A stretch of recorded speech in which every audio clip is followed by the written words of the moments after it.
Well, welcome to the Dad Nation podcast where men go from good to great in their life and love. Listen, now more than ever, our world needs strong, courageous, and compassionate men because we believe that when the dad gets better, the whole family wins. And this movement is called Dad Nation, but this is really about the wives, the children, and the generations to come because we believe that every wife and child deserves a father who is pursuing greatness.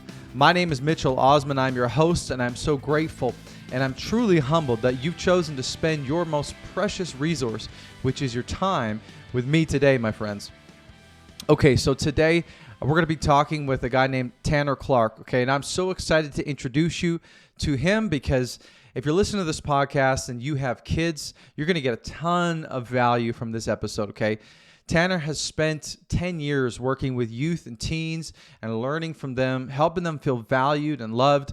Tanner's been a TedX speaker. He's the host of the Second of Strength podcast. He's appeared on ABC4's Good Things Utah. And for over the past 5 years, Tanner's been using social media for good to teach teens and parents about digital dangers and helping them fix their focus to overcome things that are hurting their hearts and their minds. And he's been calling them to live up to their true potential and to pursue what matters most in this life. I've been following Tanner for quite a while on Instagram now, maybe a couple of years or so. And I've got to say, not only has he been a huge encouragement to me as well, but he's been a huge source of information and wisdom as I navigate my way through fatherhood. So today we're going to be talking about tech and teens. And we're going to be talking about things like, why should we be concerned about tech with our teens or our children for that matter? What's the problem with it? We get into social media. We get into different dangerous traps that we fall into as parents and also dangerous traps that they fall into as kids.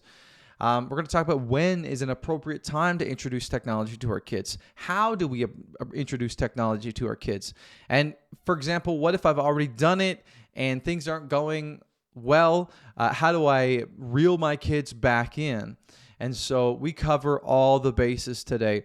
And so my hope and desire is that you enjoy this episode as much as I did. So don't want to waste any more time, okay? We're going to jump right into this conversation with Tanner. Enjoy. All right. Well, welcome, Tanner, to the Dad Nation podcast.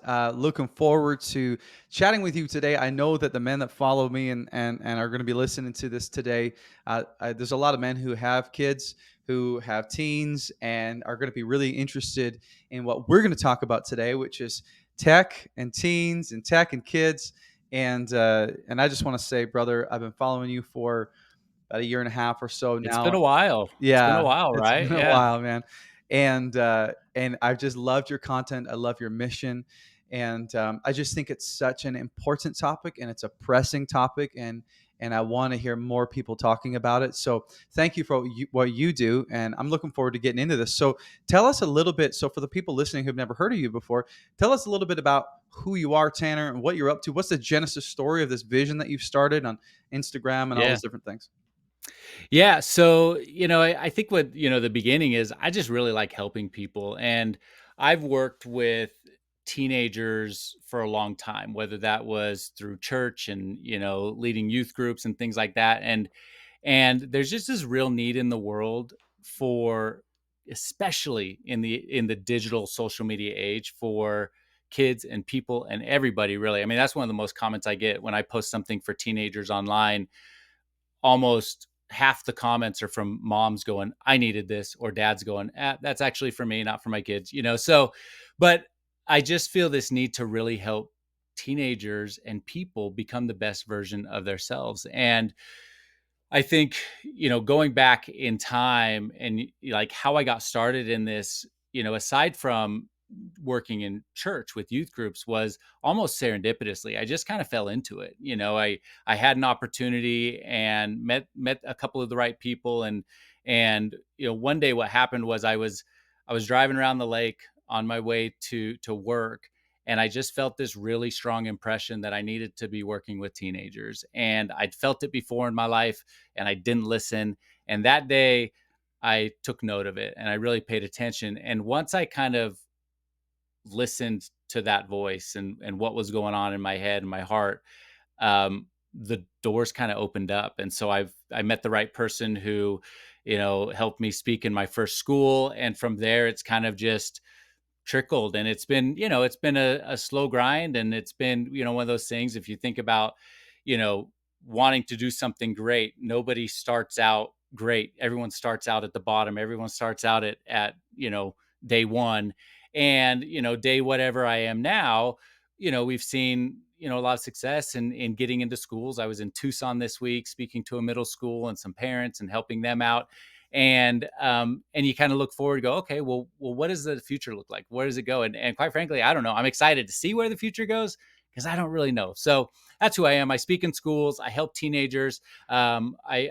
I call it your 1 second of strength. I believe that you have 1 second of strength to overcome the emotions, overcome whatever obstacle emotionally is holding you back. Could be fear, could be doubt, um, could be social media, could be that you're spending your time, you're distracted. But I believe you have 1 second of strength to overcome that and step into the person you can become, step into your potential. And so that's what I do. I help teenagers, I help adults, I help people recognize that they have this 1 second of strength and overcome the fears and overcome the challenges that they're facing to take the next best step in their life and become the person they can become. I love that. I love that, Tanner. Thank you for sharing. And yeah, it's been helping me to. And I just want to affirm what you said. There's a lot of times you're making posts and I can tell they're targeted toward teens or whatever, and I'm like, man, I needed that today. you Sure. know, turn off your phone and go to bed, kind of thing. And so I just appreciate it, man. And a lot of those posts are, I don't, I'm not very good at like setting a calendar and going, okay, on Tuesday, I'm going to post about this. And on Thursday, I'm going to post about this. It really is what I'm feeling in the moment and what emotion I'm feeling. And sometimes that's because I'm thinking about, teenagers or other people and go, man, someone else needs this message right now. And a lot of times it's just, what do I need right now in my life that will probably help someone else out? And that's, so, if it's helping you, it's probably because you and me are very similar Mm. and we're probably thinking the same way on a lot of different things. So That's so funny you mentioned that. That I think the first thing I remember seeing, you'll laugh at this. The first thing I remember seeing of you on Instagram was your early morning Momo videos where you'd be yeah, dropping your kids off. And for those of you who are listening, he would basically just have a video of him dropping his kids off, and he'd sing this early morning Momo, and then give them terrible this song. Yeah, give them this terrible. inspiring message, and they'd roll their eyes and be like, "Whatever, Dad," Yeah, But I just thought, man, you're planting seeds in your kids' that's lives, right. and it's funny and it's hilarious. But honestly, these kids, they're gonna remember that. That's right. And I could see me in that, and it was so funny. And so, props to you for doing another one for me a little while ago, because Yep. I need to do more. I need to do another. I will. me and my wife laughed about them often. So, okay, so you obviously, as you said, you talk a lot about tech, and so this is a conversation that I've been having a bunch with different people in my circles and talking to other men about it. And Mhm. there just generally seems to be, I think, our generation, the millennials, growing up. I got my first cell phone. I was like 17.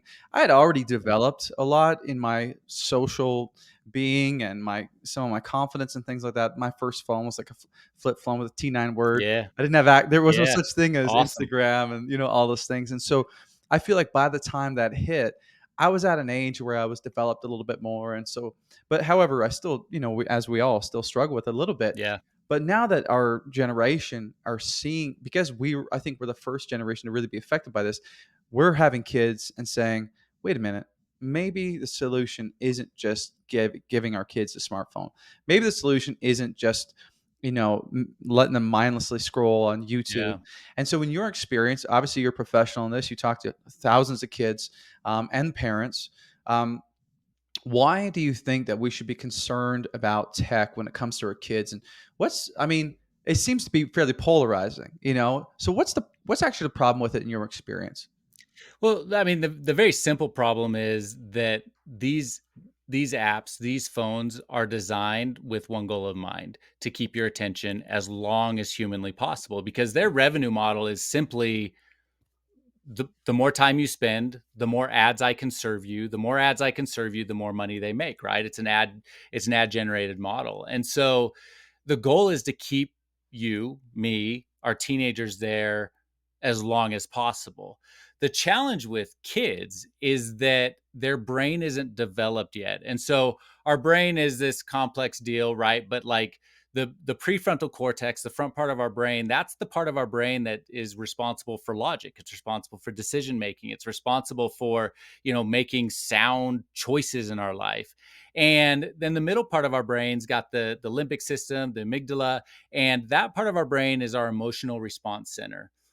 The front part of our brains doesn't develop in a teenager's head until around the age of 25 years old. Wow. And so because of that, they are thinking with their emotions. They're thinking with this middle part of their brain. And so the challenge that teenagers have is that the phone is geared towards emotion. It releases dopamine into the emotional pleasure center of the brain. And when it does that, it just hooks you. You want dopamine. I call it the feel good funnel because you just want more and more and more of it. And every app, every game, every piece of that device is geared towards releasing dopamine to the brain. And unfortunately for our teenagers, they are just not ready to handle that. They're not ready, they're not equipped, their brains aren't ready. And so they get into this funk where social media always starts off fun. It's always an appealing thing. It's alluring, like it's great. And this isn't just for kids, but even for adults, right? If you're scrolling social media, there's a moment where you kind of go, I'm not having very much fun anymore, right? Like this isn't great. Or I don't know, all the other things that could possibly be happening. But the challenge with teenagers is because it triggers that dopamine effect in a brain that can't think logically Mm. on a very, on a complete basis, it just hooks them in more and more and more. And once they're in there, it's just going to spiral down more and more. So I think that's the biggest thing for me is they are just neurologically, they are just not ready for it. And then the problem is that parents are giving kids smartphones earlier and earlier and earlier. So it's not just teenagers, but I speak to teenagers a lot, middle school, high school, is probably where I get brought into schools most often. I've also spoken to kindergartners and second graders and elementary school, Wow. and you'd be shocked when I say, "Hey, kindergartners, raise your hand. How many of you have a smartphone?"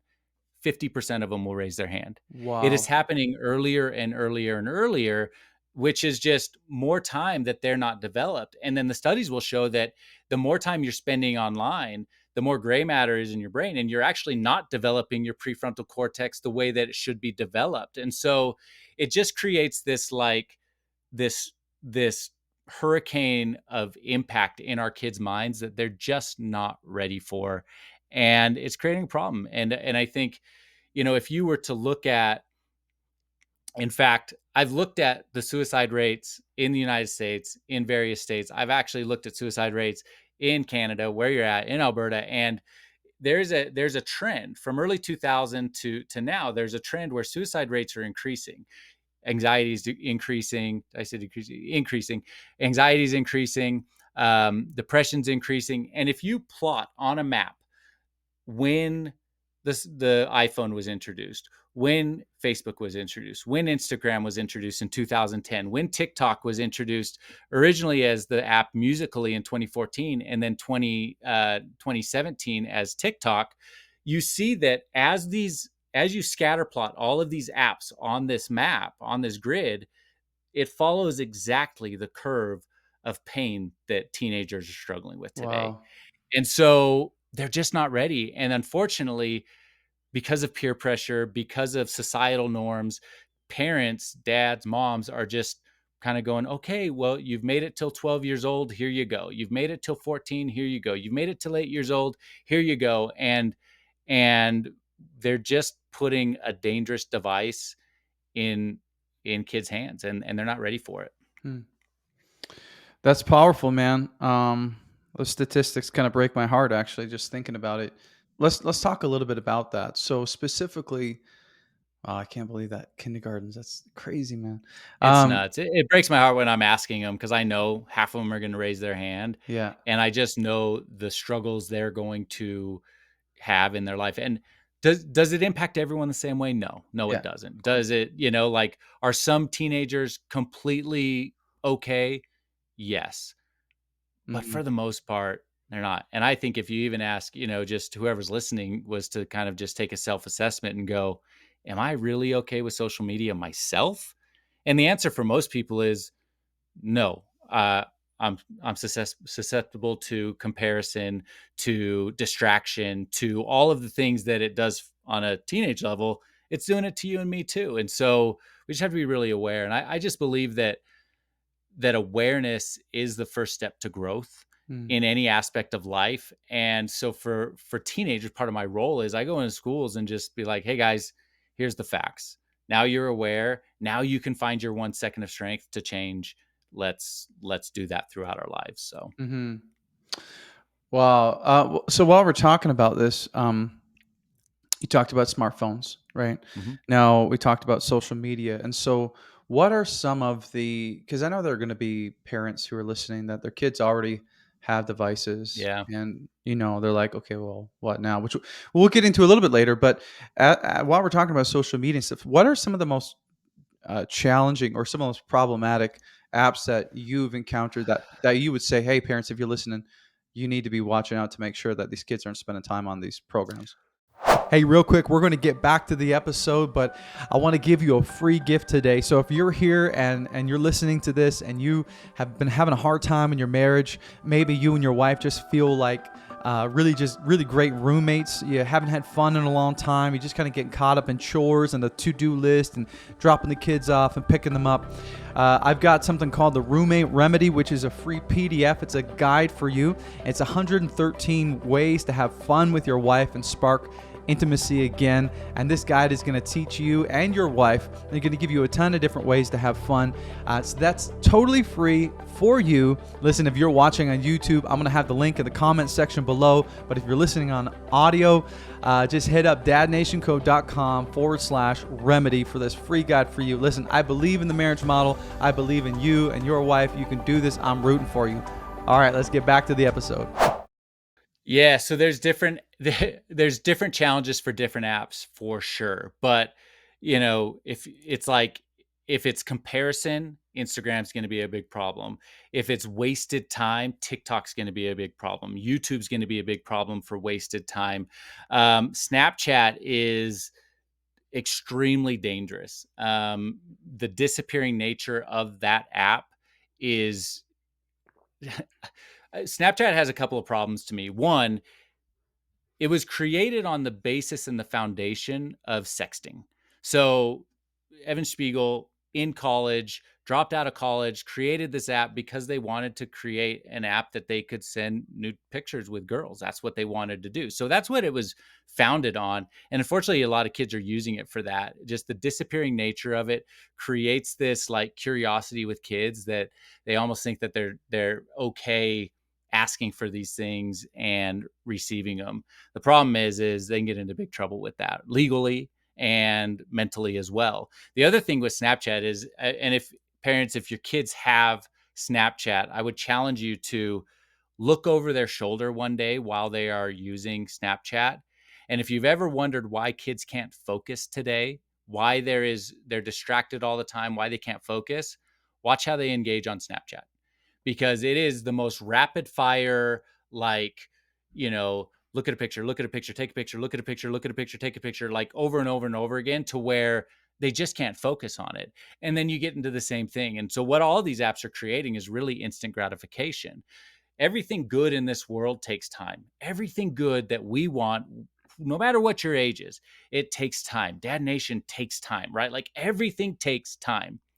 And social media says, nope, you can have fun now. You can have all the fun now. So I think TikTok, um, Instagram, Snapchat are right there. TikTok is, I'd call it the Pied Piper of apps.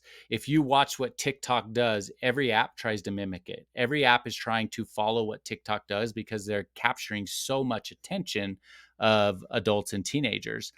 And then you get into the world of like predators and sexual predators and those sorts of things, which Snapchat is a big problem with that. But you've got Discord, which is a popular app for gamers, but the chat rooms that these kids get in are unmoderated, they're dangerous, and so it depends on what your what the fear is for your kid, but all of these apps pose risks for them.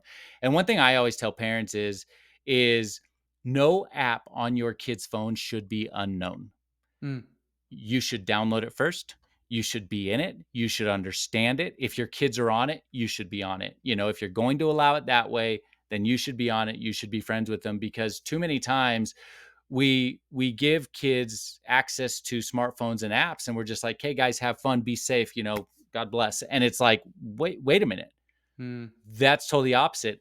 And I think parents, and the risk with teenagers in general is they go, well, wait, you don't trust me to be good, you don't trust me to not do these things.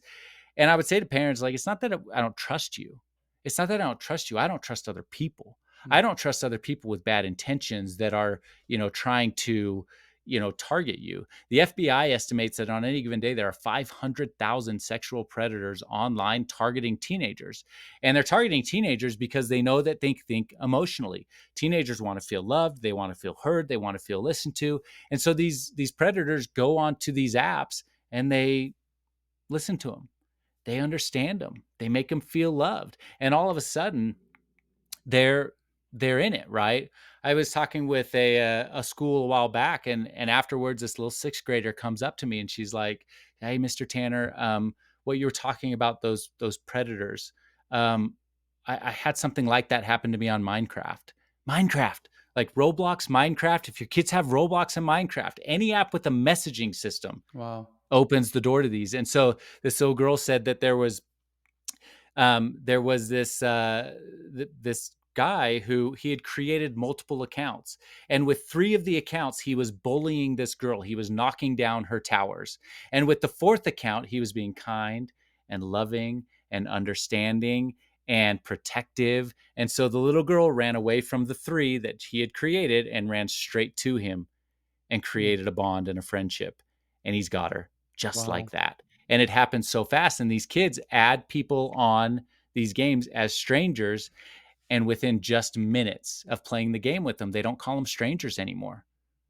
Mm-hmm. They call them a friend. Now they're a friend, and that's how dangerous it is. So, I would advise parents to be aware, know what apps your kids are on, know what the hiccups, the tendencies on those apps are, so that you can be there and be prepared to help navigate them through. And ultimately, it's your choice if you're going to give them a phone. It's your choice if you're going to give them an app. And if you've already given them a phone, I get it, right? You've already given him. And it's okay to be vulnerable with that kid and go, "Hey, I'm kind of learning this for my first time. Like, I've never had a kid with a smartphone. Like, I might have made a mistake on this one. Let's talk about it." And start that communication, start with that dialogue, so that you can work through it together. Because I think when we're just restrictive and we're just like always fighting against them, they're just going to push back, and we're just going to create like I don't know, just pain points in our home.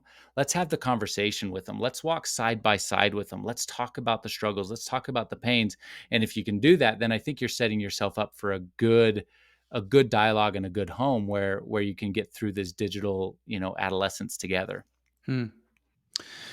Yeah, I mean, I love that simple rule of like, hey, if you're gonna give your kid Snapchat, you may as well you need to be on it as well, or Yeah. don't give them something you don't know and understand. It's I think in my context, back 30 years ago, my mom, an early version of this, my mom would have said, well, you can't go to anyone's house for a sleepover that I don't know. No, I need to know the Yeah, parents, I need to know the kids, and if I trust them, then you can go there. that's right. Right. So it's a good principle, man. I love that. So we know that smartphones obviously come with a lot of software that can be problematic, as we've mentioned, a lot of different apps. Hmm. So I guess next question would be: is there a better alternative to a smartphone? Because everybody seems to want the iPhone or whatever. But for a father or a mom who's listening, what would be a Yeah. better alternative that you would suggest? So to a teenager, no, there's no better alternative. They want that iPhone.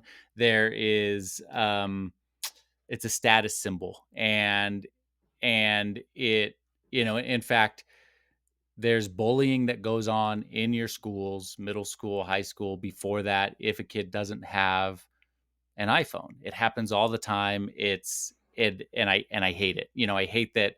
I hate that we create this like status symbol on that thing. But so to a kid, no, the iPhone is the pinnacle and it's what they want. In fact, if you ask any teenager right now which iPhone they have, they know exactly what model they have. They know it's a 14, they know it's an XS, they know it's a what, like they know.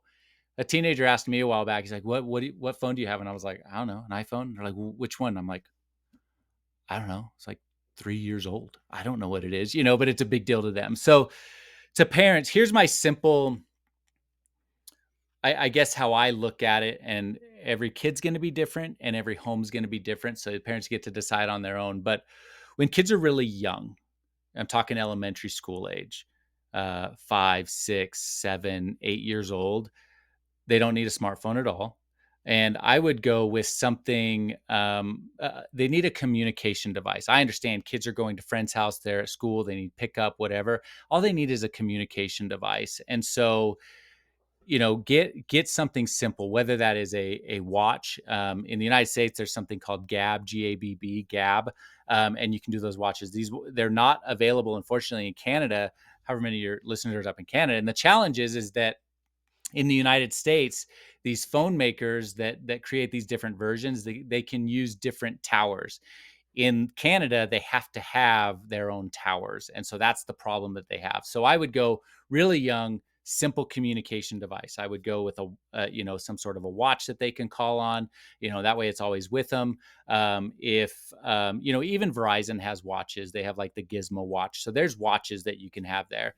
After that, as your kids get a little bit older, 9, 10, 11 years old, I would go to a dumb phone, whatever that is, wherever you are, whatever dumb phone you can have. So again, Gab in the United States has a dumb phone. If it's a flip phone, that's fine. Again, it's still a communication device, but you can status up away from a watch where it's, maybe looks a little bit cooler, is a little bit cooler, but it doesn't have any apps, just talk, just text. And leave it at that, because that's all they need. Let's let these kids be kids longer, because the reality is the moment you give them a smartphone is the moment they stop being kids. It's the moment you give them access to comparison. It's the moment you give them access to pornography. It's the moment you give them access to all of the challenges that they're going to face, right? So 11, 12 years old, you can go with that type of phone. From there, the alternative that I love is I call it call it the learner's permit of phones. But there's different phones out there that are, there's one that we use in our home. It's called the Bark phone, BARK. Bark phone. There's one from TrueMe Wireless, but this phone is a learner's permit phone. And what it is their technology has made it, and it's an Android phone. It's a Samsung. It looks cool, but it's a Samsung Galaxy, I think A13, whatever Galaxy. But you can make the phone as dumb as you want or as smart as you want. So you can make it just talk and text, or you can, as your kid grows, so 13 years old and 14 years old, you can start giving access to more and more things. And what I liked about it when we give it to my son at around 13 years old, it was like, okay, now you have this phone. I'm going to give you talk and text, but I know you like to listen to music. So I'm going to give you Amazon Prime that's on our account, Prime Music. I'm going to give you access to the ESPN app so you can check your sports scores. You don't have access to your browser. You can't search, you're not going to do that. You don't have social media, but you can slowly start to introduce tech to them in the right way, because we want to help them grow. We want to help that brain of theirs learn the logic, not the emotion. Learn the logic, not the emotion. And so, and then from there, like, he turns 15 in a couple of months, and he still has this same phone. But about 5 months ago, I had a conversation with him. We talked about trust, and we said, okay, let's give you Be Real. You want social media? I'm not going to give you Instagram. You can't have TikTok. You can't have Snapchat. But let's do Be Real. Least it's the best of the worst, I guess I would call it. It's the best of the worst. And then about 3 months ago, it's like, okay, you want to be looking up shoes on Nike and different things like that. Let's give you access to a browser. And so all of that just slowly introduces tech to him so he can learn it. And at the same time, I'm paying attention. I'm monitoring. I know what apps he's on.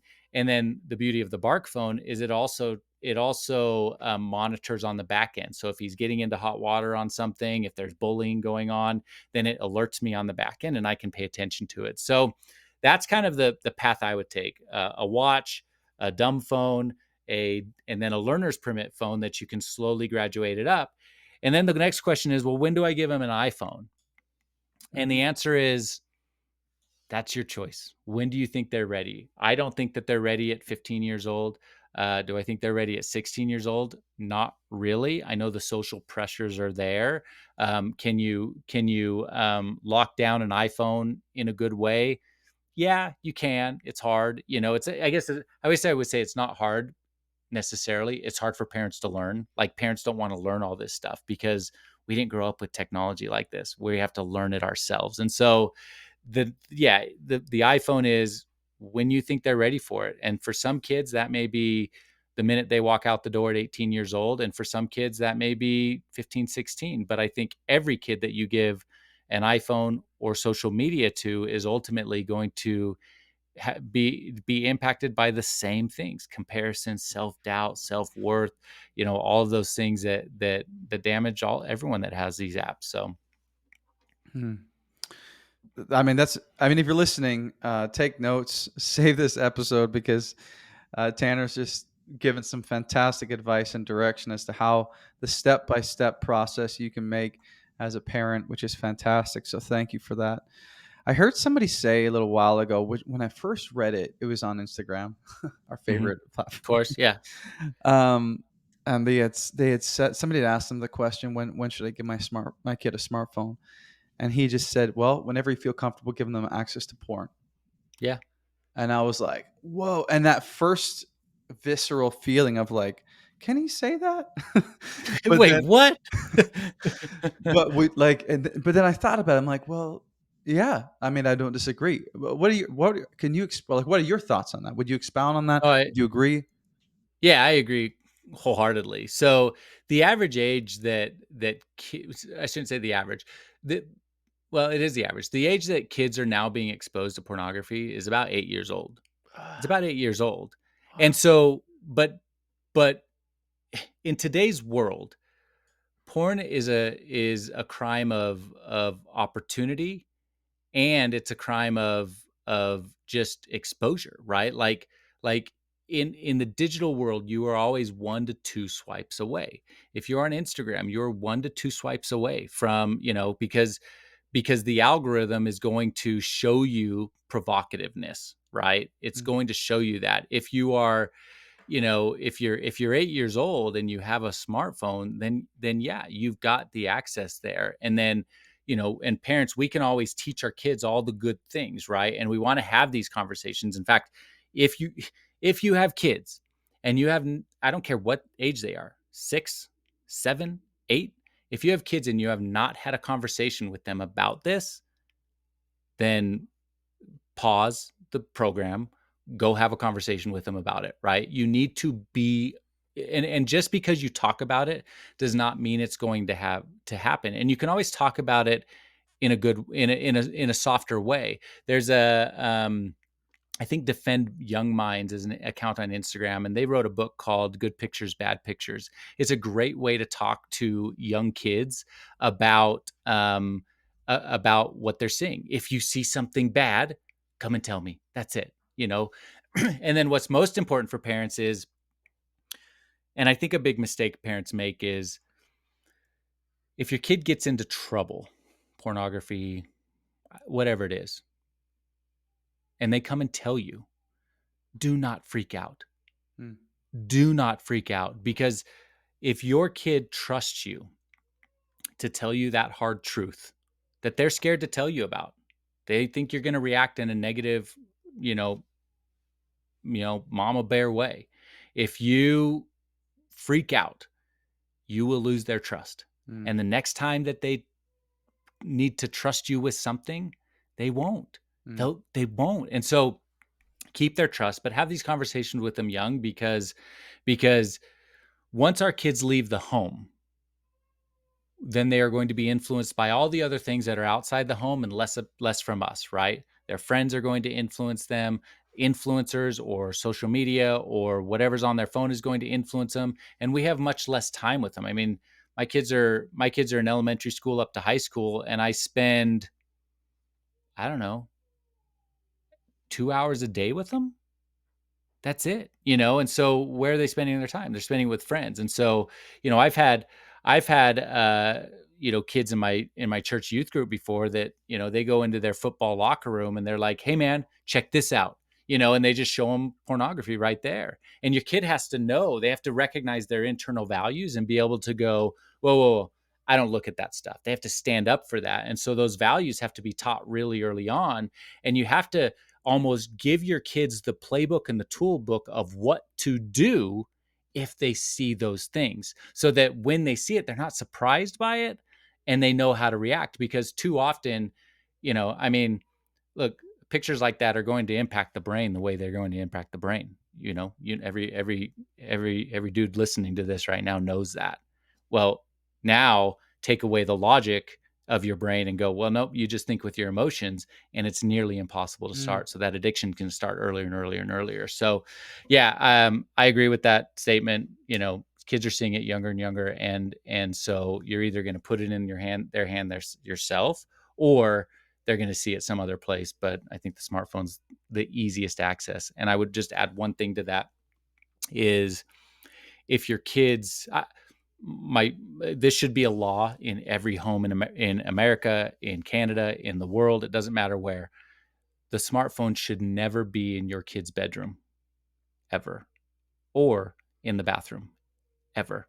And so, because it's just, again, it's a crime of opportunity, right? So if it's late night, they have their phone in their room, there's problem right there.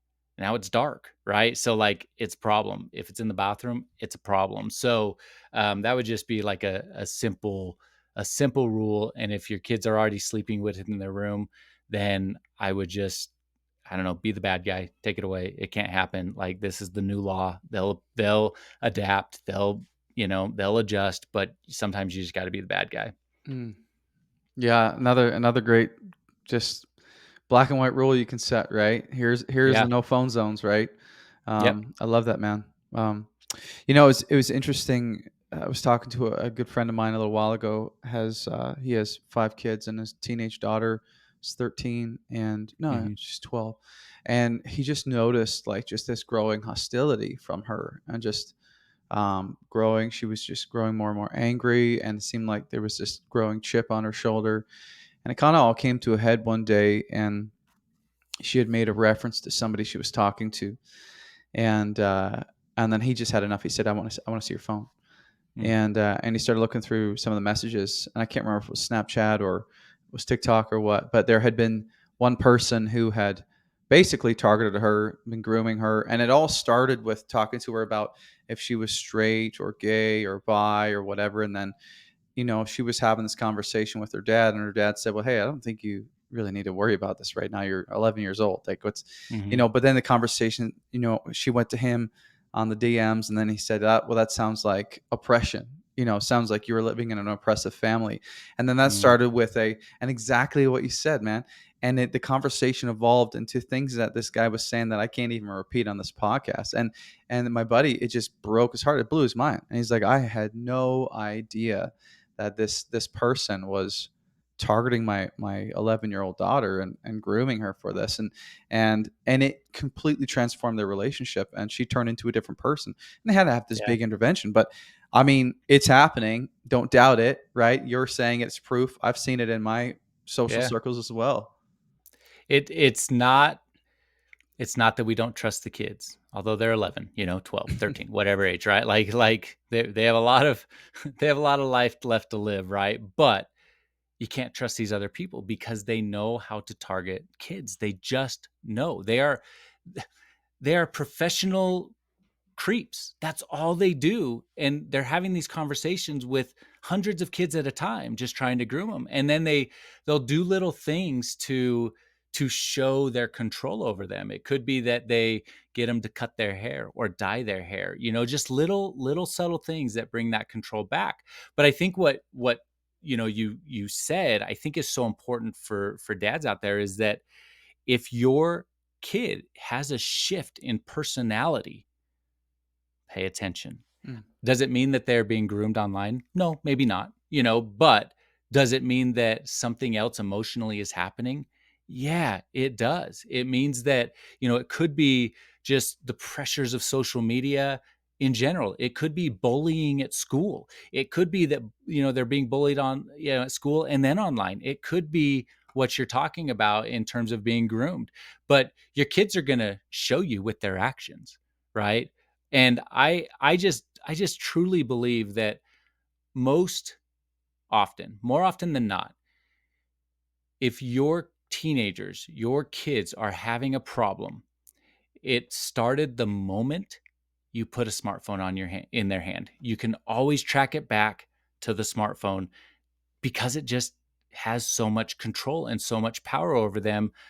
And what that control and power is can go so many different ways in terms of the severity, grooming. I mean, there's so many, there's so many cases right now of sextortion. And if the listeners don't know what that is, it's that somebody targets your teenager online, grooms them. A lot of times it's a boy, and so they target them online, Snapchat, one of these apps, and they pretend that they're a girl, and so they'll send nude pictures to the boy that aren't them. They pull them offline wherever.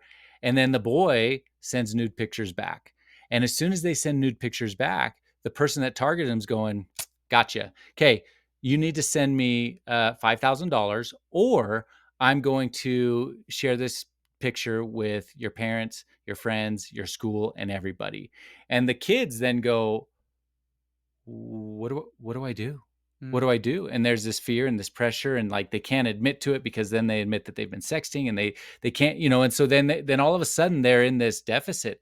And there's case after case where kids are committing suicide because they don't see any other way out.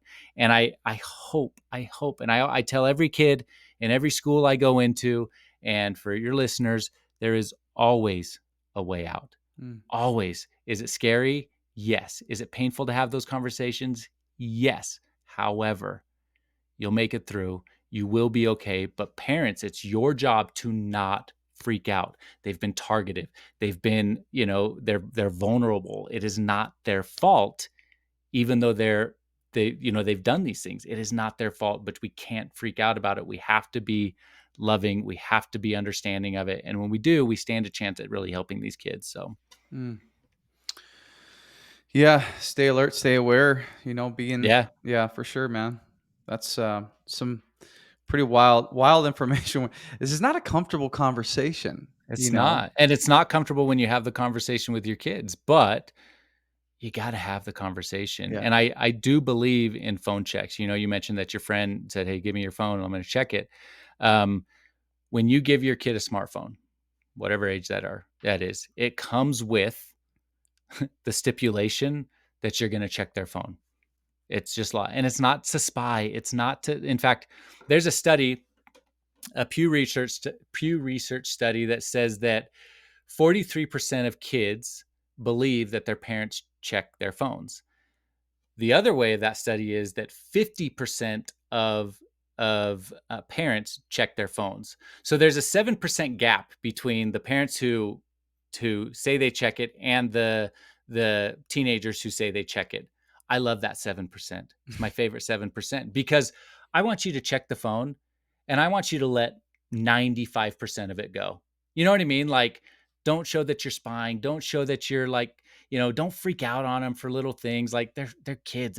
They're gonna do stupid stuff, right? Like let so much of it go, but then step in and help with the stuff that really needs to help. Intervene where you need to intervene. And if they've got those apps, if they've got Discord, then you should be on Discord, not just as a parent, but you should be on their phone in their Discord checking those chat rooms because too many of these conversations happen on Discord. Too many of these conversations happen in Snapchat or start in Snapchat. And then they always want to move, these predators always want to move them to a different place. Hey, let's talk in Group Me. Let's go to WhatsApp. Let's go to this other place where we can chat. I was I have a Instagram video I posted a long time ago. I should probably share it again, but where I downloaded the app Words with Friends. Very simple app, right? And there is a messaging feature on that app. And so I just started playing Words with Friends because I wanted to see what was happening. And I didn't put my picture on there. I put like a Roblox character. I pretended I was 13 years old. And within 5 hours of playing that game, I had been contacted by 3 different predators who tried to get me to leave the app and go somewhere else. One of the predators said that his name on the app was Blake Shelton, the country music star. Wow. And so he started this conversation with me, and he's like, "Hey, how's it going?" I'm like, "Great," and I pretended like I was naive and dumb, and through the conversation, he said, "Well, hey, I'd love to reach out to you on this other app because I'm trying to get people for my tour. We're going on tour soon. I need to get people to help." And I said, "Well, I'm only 13. I can't go." And he didn't stop. He kept going. And then he finally said, "Hey, can I ask you a favor?" And I said, "Sure, of course. What do you need? You're Blake Shelton." And he said, "Can I have your phone number?" Hmm. And and at that point I was like, "All right, pal, enough's enough." And I was like, "Dude, you're a creep. I know who you are. Stop doing this." And I said, "I've reported you to the authorities. I reported you in." And immediately within seconds, the account didn't exist. Mm. Within seconds, it didn't exist. And so these guys are out there. They're taking advantage, guys and girls. I don't know who they are, but like they're taking advantage. And we need to be checking our kids' phones. And it's not to spy on them, it's to protect them. It's to make sure that we can help them navigate this digital age in the right way because they are not equipped to do it Mm. themselves. They're not. Hmm. Hey, we're going to get back to the episode, but while I have you here, I wanted to ask you, would you consider helping a brother who's struggling in his life right now? Maybe it's a guy searching the internet to help save his marriage, his health, or his family.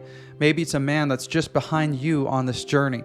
And we know, statistically speaking, there are thousands of men doing this, and we know that there are probably men in your social circles that are struggling with some of these very same things. If you'd be willing to help, this is how you can help, and I promise it'll take less than 60 seconds. If you've gotten any value from this podcast so far, would you be willing to give us an honest review and subscribe to our channel, whatever channel you're listening on? If you want to take this to the next level, would you consider sending this link to a friend of yours who you know would benefit from listening to this show? Now, why would you do that? Because the more men that hear this content, the more marriages we can save, the more fathers we can help step up, and the more lives that we can change forever. This isn't just for the men. This is for the wives, the children, and the generations to come. So I want to say thank you so much for doing your part to help other men find the support that they need. Now let's get back to it. Okay, so let's say, for example, like we've alluded to a little bit earlier, that a parent who's listening to this already gave their kids a Yeah. phone. They're already on social media, and their friends have all kinds of liberties. And now you're trying to crack crack that. You're trying to get in. Yeah. Um, but the teenager is saying, "Hey, this is not fair. Why you're not allowed to go through my phone? You don't trust me." How does a parent have that conversation with their kid, Yeah. and do that in an amicable way? What does that look like? Can you help them out? Yeah, I think it always starts with conversation. I think, and here's the tough part is every home is different. Mm. Your listeners have different relationships with their kids. Everybody's starting from a different place. Some teens are older and they've had phone for years. Some teens are younger and they're just getting into it. So this advice isn't also the silver bullet for every family because every family is going to be different because there's some instances where um you got to be the bad guy, you got to be the parent. At the end of the day, you do know what's best for your kids, right? Like you've got to be that person. I think more often than not, though, it starts with a conversation. I have on my website a teen cell phone contract, and it's the contract isn't to like lock them into anything. And whether you're thinking about giving your kids a smartphone or you've already done it, same contract, right? But the difference is what I want you to do with it. And anybody can go, download it for free. If you put your email in, it'll send you the link. It's a Google Doc, so you can literally just download it, modify it, edit it, do whatever you want. It's yours. But I made it to start a conversation. I want you to have this conversation line by line with your teenager about each thing. And so if they're already down the road and you need to reel them back, I think the first part of that conversation is, hey, I'm I'm just learning for the first time. I don't, I'm new to raising a teenager in the digital age. I don't exactly know what I'm doing. And I'm learning as I go, but I've heard a couple things recently. I was listening to a podcast and I heard a couple things, and it made me pause and wonder if we're doing this the right way. I'd love to just talk to you about it, right? And downloaded this thing. It's a contract. I don't even know I don't even know if you have to sign it or call it an agreement, right? Not even a contract. Maybe I'm going to change the words from agreement or contract to agreement. But like, look, I just want to walk through it with you, make sure we're on the same page with everything, see how we're doing, and what we need to talk about. So, my dog just walked in. And see what we need to talk about. So, but like on there is like, I will never bully someone. I will never, participate in cyberbullying. I will never send somebody a nude picture. I will never, stuff like that. Like let's use it as a guide to have these hard conversations with our kids. And then, if it's not going well, you can always blame it on, me or some random guy that you got it from, right? Like it's always my fault. Like I'm fine with that. I don't care. But like, because I think, there's two things. One, if your kids are 18 or younger, they've never lived in a world without that a smartphone didn't exist. And which also means we are the first generation tech parents who have no idea what we're doing. I don't know what I'm doing. You don't know what we're doing. I've got a 17-year-old daughter. I don't know what I'm doing with her. I've got a 14-year-old son. I have no idea what I'm doing with him. I'm learning. I know what to do a little bit better with my 11-year-old daughter. I know what to do better. I know what to do a little bit better with my younger, but like we don't know, right? And so I think it's okay to just own up to it. Be honest, be vulnerable that you don't really know. We're learning. We're trying to figure this out, and then start the conversation together. There's a principle that I've just started thinking about recently. I call it magnetic parenting. And what it is when your kids are young, you're like this magnet, right? You're locked together. Yeah, they annoy you sometimes or whatever, they bug you. You're like, need to take a break, but you're pretty much good. And as your kids grow through adolescence, there's this separation that happens, and it actually looks like changing, right? So now your magnets aren't lined up anymore, they're resisting. And that is natural. That is what adolescents do. Teenage years are the process of growing into your own person. That is literally what they're doing. But as parents, we're trying to keep them close. And so we keep pushing, pushing, pushing, saying, no, you're still a kid, you're still a kid, you're still a kid. And they're resisting, resisting, resisting. I don't want that to happen when you're having this cell phone conversation with your kids. I don't want this resistance to happen, but we keep expecting our kids to change. We keep expecting them to come back and change. And so we're going, no, come back, come back, come back, connect, connect, connect. And they're not going to do that because they're growing into adults, they're growing into people. It actually has to go like this. You have to change. You have to change your approach. You have to change how you're doing things. You have to change how you're communicating with them, how you're, instead of resisting against them, let's walk arm in arm with them. Let's talk. Let's put our cards on the table. And when we do that, we connect. We start coming back together, and then we can walk together in purpose. We can walk together. And so it's this concept that I've thought of recently that I just think in this situation, especially if your kids already have a smartphone, chances are anything you do is going to be met with that resistance. So let's adjust our approach, and let's do it hand in hand. The cell phone contract agreement can do that. They can help you with that, but have these conversations. And I just tend to believe and maybe this is just paranoia on my part, I just tend to believe if there's so much resistance, there's a root to that resistance. There's something going on that is causing that resistance. And so again, I don't want to have the freak out moment. I don't want to have any of that. I just want to come level set with our kids so that we can walk arm in arm together and make it through this digital age, because I just think it's too crazy out there. It's too much the wild, wild west in our kids' brains that they're going to make it through, without us being there to guide them. We have to guide them through it. So Hmm.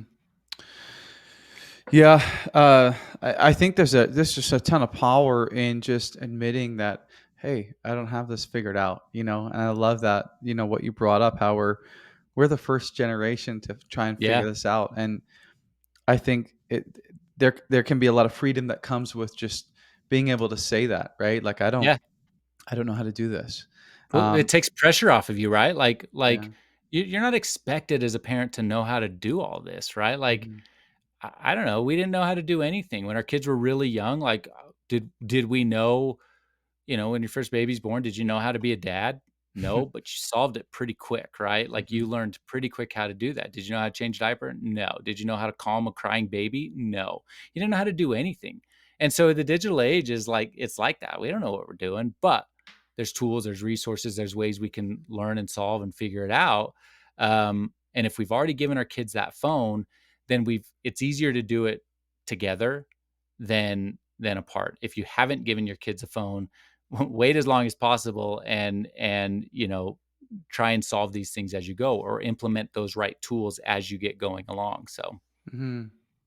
And I think there's power in the humility of that question too when you're talking with your kids. I mean, it's modeling humility, and we absolutely. know the lessons are caught, not taught. And so if they're actually seeing their parents, exercise that humility and saying, "Hey, I'm actually not sure what to do here." I mean, even that alone, I think, is a powerful concept as well. Yeah.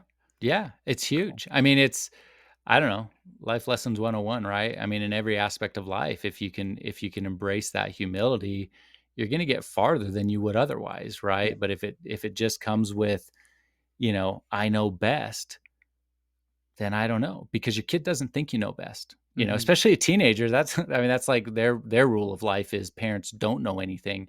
And we're going, well, yeah, and when it comes to tech, we do know less than them. They're so smart. They know how to get around everything. They know how to get around the school's VPNs. They know how to get around, the locks and the things that you've done. Like they get it. I'd rather like be walking with them and like talking through these things than just not than resisting that way. So Mm, absolutely. Um, Okay, well, I got one more question for you, yeah, Tanner. As we wrap up this episode. Wow, it's been already been almost an hour. That's it's been incredible. good. Uh, I asked this question to every guest who's on the show, Okay. and I asked this question because I think a lot about the end of my life, Mm, and I think a lot about the life that I'm living and the legacy that I'm creating and what I will leave to my children. And so I want you to picture you have passed away, and your wife and your children are sitting around the table. The funeral has just finished up, and everyone's gone home. And you're having this out of body experience where you can just sort of be in the room and listen to the mhm. conversation that's happening. And your kids start talking about Tanner, the dad he was, the life that he lived, all the things that they learned from you. What are some of the things that you would want your children to say about who you were as a father and the life that you lived? Do most people cry when they answer this question? Is that the rule? I've had a couple. Yeah. Yeah, I hope they would say that I was just present, that I was there for them in the moments that they needed me to be there for them. And I think, because we're talking about smartphones and social media today, and I think the biggest way to not be present as a parent, as a dad, is to be on my phone all the time. Mhm, And it's something in my line of work I have to be really conscientious of because, I'm building a business through social media with mhm, with it as a tool, so I have to be really, really conscientious of it. And I always say, you need to be present in the moments that require your presence. And I think that most moments when you are with your kid is that moment that requires your presence. You talk about legacy, and the last thing I would ever want is for my kids to kind of look back and go, "Man, he was always on his phone." Like that phone seems so much more important than it was for me than me, because I think that truly if we always have our phone in between us and the person we're talking to, all we're doing is increasing the value of our phone and decreasing the value of the person in front of us. And I bet when I put my phone up, for the listeners who are listening but not watching, I bet when I put my phone in between us right now, Mitchell, I bet you felt that. I bet you felt that there was a disconnect between us. And I don't want that feeling, that disconnect, to ever be something that my kids look back and go, yeah, that was my legacy. He just wasn't there. He just wasn't there emotionally for me. He wasn't there, physically, mentally. Like I don't want that to happen. And I think that starts by awareness of my own habits, my own tendencies, my own, things that I'm doing in my life, so that I can be the dad who was there for them. And if they can, if if they can look back on my life and say that, then I think that I've done a couple things right. I think that I was there in the moments that they needed me. I think I was intentional with them. I always talk about, giving intentional time daily to your kids. I think if I was present, then I've probably created a life of memories. I created a life of fun. I created a life where they're going to have those core memories kind of instilled in them, because I spent the time with them, and I spent the time doing that. And I think that for me comes from a hyper awareness and a hypersensitivity to any moment I'm with them and my phone is present. Hmm. Which one gets my presence, them or my phone? Mm. You know what? You just said something that triggered a thought, a memory of a picture you've posted on Instagram before.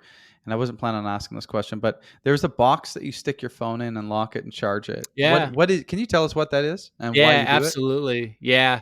So, my friend, he's actually a high school basketball teammate of mine. After 20 years of not connecting with him, we connected through this. But he created a device. It's called Aro, ARO. I think the website is goaro.com. But it's this connected device. It's a beautiful box. It's about, I don't know, probably a foot long, and it sits on your counter. And when you put your phone in it, it syncs to an app, and it immediately and automatically starts giving you credit for the time that you spend away from your phone. And so, so I put it in there. In fact, my phone, they've created a new version of it where if you flip your phone over, you log in and you put your phone over it, it starts syncing your time or counting the time you've been away. So the whole time that we've been on this call, I've been in a session. And when I'm in that session, to me, it means presence. It means, and I think RO itself means to notice. And so when you put your phone down, you're able to notice the world around you when you put your phone away. And so for me, what this means is when I get home from work, I I put my phone right in the box when I get home. It's not even an obstacle between me and my kids anymore, because I want it there. And I remember the first time they sent it to me to beta test this device. Um, I remember getting logged in, and I remember putting my phone in the box and walking away. And it was one of the most joyful experiences I've had, because it was the joy of intentionally walking away from my phone, knowing I was going to go do something else. Mm. There's so much power in that. And so I love RO because it's just this reminder in your home to be physically present in the moments require your presence. It's this reminder that your phone is not more important than anything else that's going on in your life. And sometimes, because of the dopamine effect that we have from our devices, sometimes we need that little reminder to walk away, to just walk away from it. It's too much. It's tying us in. And so I love that device. I use it every single day. I think yesterday my phone was in the device. I have a 2 hour goal every single day that I want to be in that device at least 2 hours away from my phone. I think yesterday I was in there for about 2 hours and 50 minutes. And it just allows me to be present. So I would check it out, goaro.com.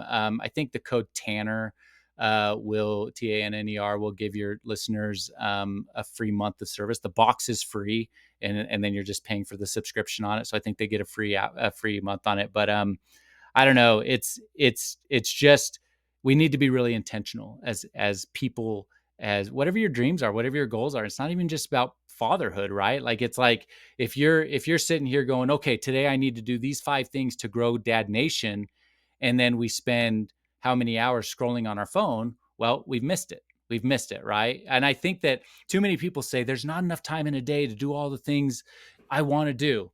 And I would say, did you check your screen time yesterday? Because I bet there was enough time in the day to do the things that you wanted to do, but how much of your time was spent scrolling Instagram, TikTok, whatever it was? How much of your time was spent watching videos on YouTube? I bet there's enough time in the day to accomplish things you want to accomplish, including being a good dad, being a good mom. There's enough time, but you got to manage your time better. And that's a stripe on my back. It's a stripe on everyone's back, because it's just the reality of the world.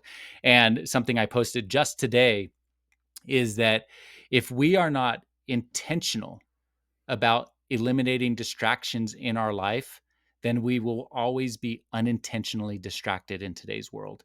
That's the problem with today's world. And so RO, or any other way you want to do it, I don't care what it is, put it in the other room, like, get it away from you. But if you can be intentional about eliminating distractions, then the sky's the limit of what you want to become in this life.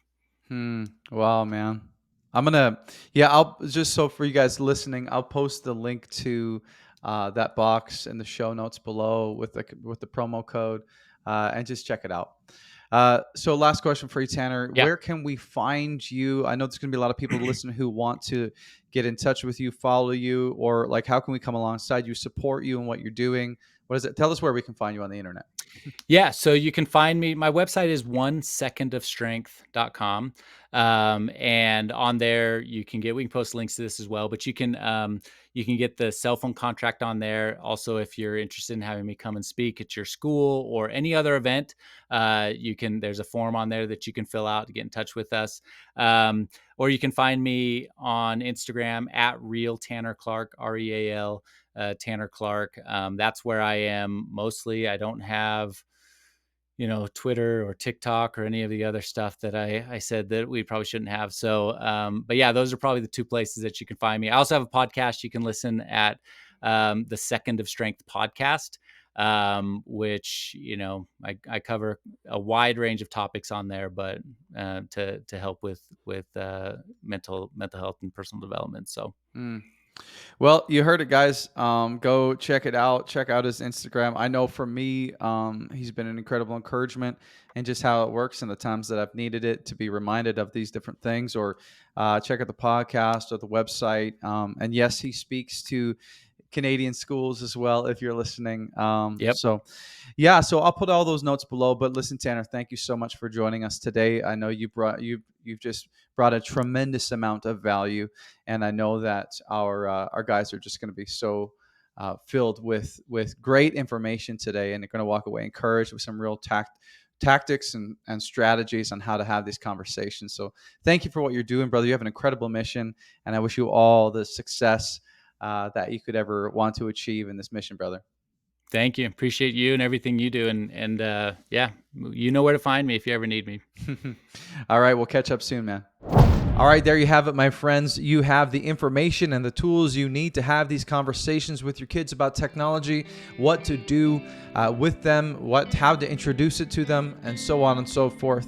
I hope you enjoyed this conversation with Tanner. And as I mentioned, we're going to put all the links to the things that he talked about in the show notes below. So if you're listening on Apple, Spotify, Google, or if you're watching on YouTube, no matter what platform, hit the see more or whatever that note is, and you'll see the links to all this kind of stuff. While you're there, hit subscribe, follow the show, download the episode so that you can reference this, because I know that you're going to use this to have great conversation with your kids when you need to. Okay, that's it for me today. Hope you have an incredible week. Stay tuned, because we have some more epic guests coming up, my friends. I can't wait to have some of these conversations and to bring them to you. So listen, I'm in your corner. I believe in you. Have a fantastic week. We'll catch up soon.